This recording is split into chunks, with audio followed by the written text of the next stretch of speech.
The making of a mindless movement. There are no words to repair the tragic loss of innocent lives. In the wake of the Parkland massacre, parents are left bereaved and outraged, continuing to fear for children's safety. As an elementary school teacher, parents entrust their children to me on a daily basis. There is nothing I take more seriously than my duty to protect the children I work with. I can't imagine the sadness and anger those affected by the Parkland shooting must be experiencing. No child, parent, or teacher should ever have to experience such horror and pain. From Enough to last weekend's March for Our Lives and an upcoming National School Walkout commemorating those killed at Columbine 19 years ago this April, we are experiencing an unprecedented wave of youth activism across the nation. With crowd estimates of at least 1.2 million people across the country, the turnout on March 24th made March for Our Lives perhaps the largest single-day protest that the capital city has ever seen. I can't claim to know how these events have been orchestrated. If they are in fact due to the true leadership and coordination of students, that is commendable. However, I also cannot deny the reality that there are always politicians and media sources waiting to seize opportunities like this one in order to build momentum behind their initiatives. The exploitation of people's emotions is an age-old strategy used to secure the support of new voters. The timely and skillful organization of select groups, aided by social media and a culture that glorifies activism, has produced a formidable new generation of change makers. For better or for worse, these well-financed iGen activists will pledge their votes to anyone who will appeal to their cries of outrage. And then there's a quote inserted from Barack Obama. This generation coming up, unselfish, altruistic, creative, patriotic. I've seen you in every corner of the country. You believe in a fair, just, inclusive America. You know that constant change has been America's hallmark, something not to fear but to embrace, and you are willing to carry this hard work of democracy forward. You'll soon outnumber any of us, and I believe as a result that the future is in good hands. Unquote. Change is a necessary element of progress, and people must always speak out to challenge the authority that threatens their freedom. The fact that school safety is compromised by incidents of mass violence is enough to warrant a call to action. But safety should not be confused with freedom, and the means we use to achieve safety should be carefully weighed. Another quote inserted, this time from Benjamin Franklin. Those who would give up essential liberty to purchase a little temporary safety deserve neither liberty nor safety. Unquote. Administrators at my school claim that these movements are simply comprised of children advocating for their own safety, and that safety is not a political issue. Though school safety itself may not be political, the new legislative measures that protesters are demanding certainly are. According to the mission of the Women's March Youth Empower, the March 14 walkout was planned in protest of Congress's inaction in response to school shootings. It was a clear call for gun reform. How is this not political? I'm sure there are other teachers out there like myself experiencing increasingly politicized staff meetings where only one viewpoint is accepted. This is, unfortunately, now a common workplace characteristic due to the deep divide that reactionary politics has produced. I am tired of the attitude that there is no other side to the gun issue displayed by those who let their personal moral indignation color their interpretation of our Constitution. Yet I sit there quietly and listen to colleagues who can't see beyond their fear and outrage. As faculty, we discussed how to approach the March 14th walkout in an apolitical way. The walkout was carefully reframed as an event in the spirit of safety and student empowerment. The objectives of the movement were left purposefully unarticulated as students exited campus on March 14th in solidarity with youth across the nation. With cameras flashing, photographers from major media sources arrived to capture our youngest protesters, some as young as 5 years old, knowing their printed faces in tomorrow's paper would tug at the heartstrings of many. As I watched the event unfold, I witnessed how the idea of gun control became equated with school safety. Popular thinking was quickly reduced to the following train of thought. If you care at all about the safety of children, you must also care about gun control. Once the words we whispered came out of the mouths of babes, this logical fallacy was accepted as pure wisdom. New heading. But it's just common sense. I don't think that gun control is the answer. But this does not mean I am heartless, as I've been accused. Of course, I think mass shootings are horrific and I wish they never happened. The question is not whether mass shootings are a problem, but what course of action should be taken in response. If I don't support gun control, you might ask, then what is my alternative solution? While it might seem unacceptable to do nothing in the midst of such tragedy, to me, the emotionally charged reactions of gun control advocates who are ready to degrade the Second Amendment is equally troubling. For young people to jump on the bandwagon in protest, with little thought given to the efficacy of their proposed policies, is dangerous.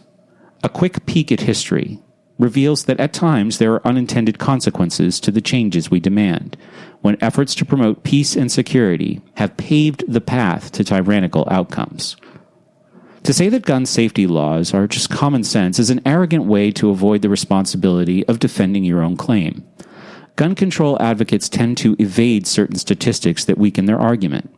But if you are old enough to make an argument, your argument deserves to be challenged. It's hard to defend an argument you can't articulate. I doubt the elementary students who walked out were fully aware of the terms they were advocating for through their act of civil disobedience. No matter your age, I caution those who rush to embrace political action without careful consideration of the multiple factors contributing to the problems they seek to solve. School violence is a complicated issue. Statistics can't always be used to support opposing sides of the argument.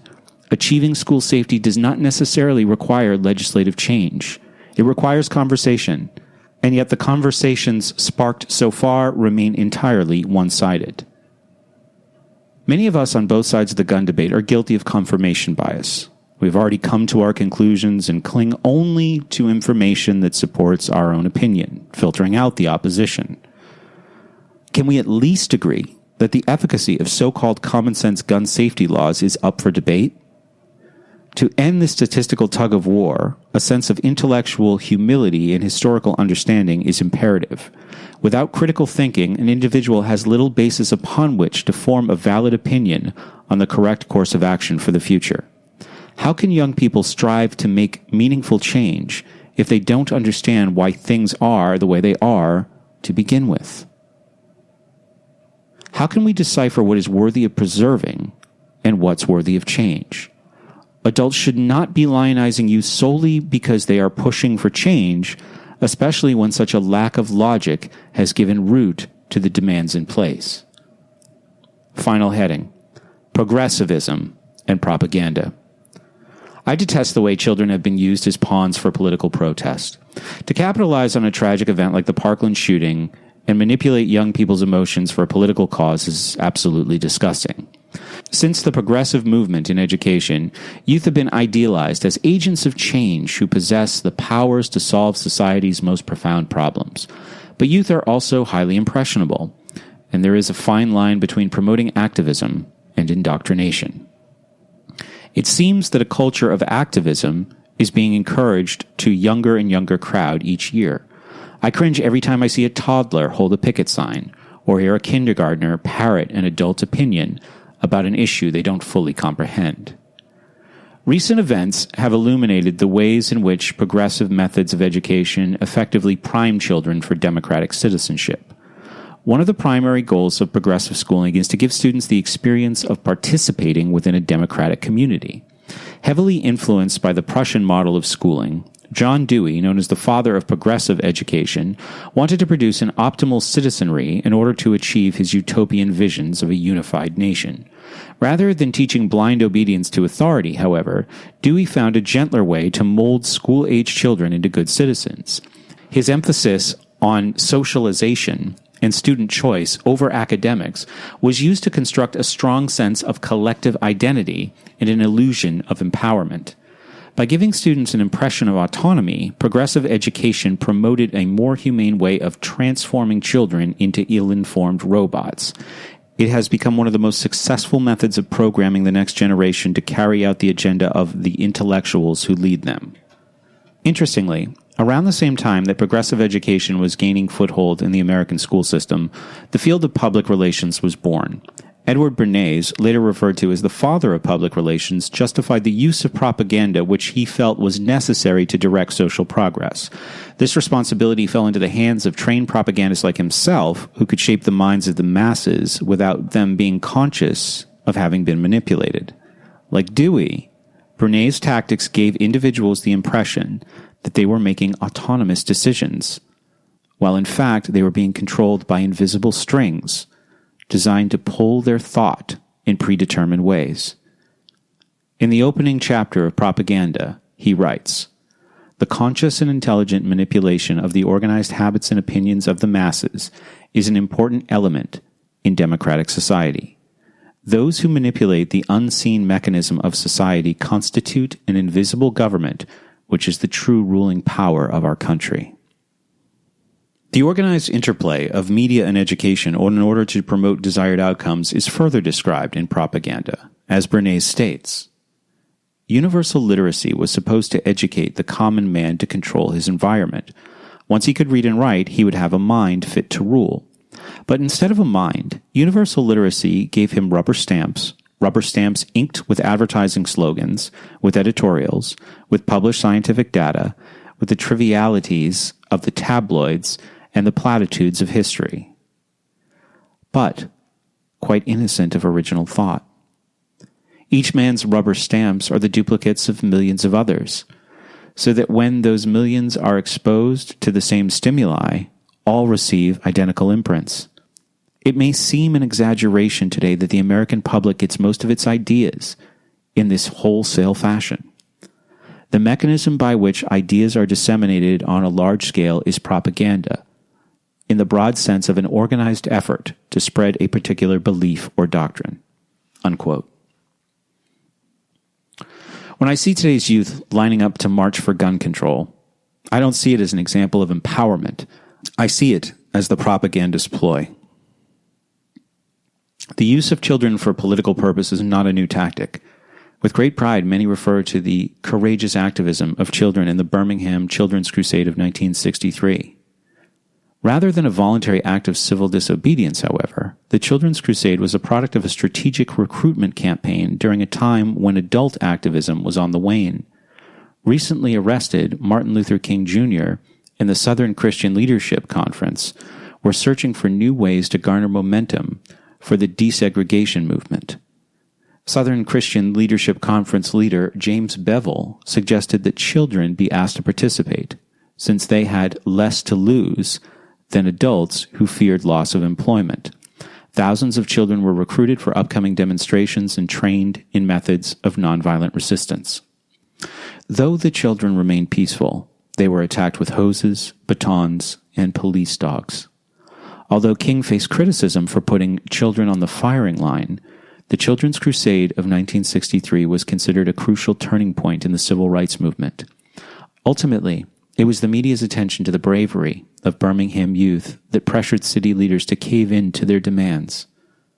While I join others in celebrating the result of the Children's Crusade and applaud the perseverance of the young people involved in this movement, I do not condone the means employed to achieve this victory. Regardless of your position on gun control, I call into question the way in which children are being used to achieve a desired political outcome. I admonish those who have latched on to cheap slogans and suddenly find the idea that the NRA has nothing to do with school safety inflammatory. But most of all, I abhor the unbearable climate we have created, in which the Overton window is so narrow that teachers like myself, who also advocate for children's rights, for their safety, and for their freedom, must refrain from speaking lest they wish to throw their livelihood out the window. Take this as my first step to break the silence in our school halls.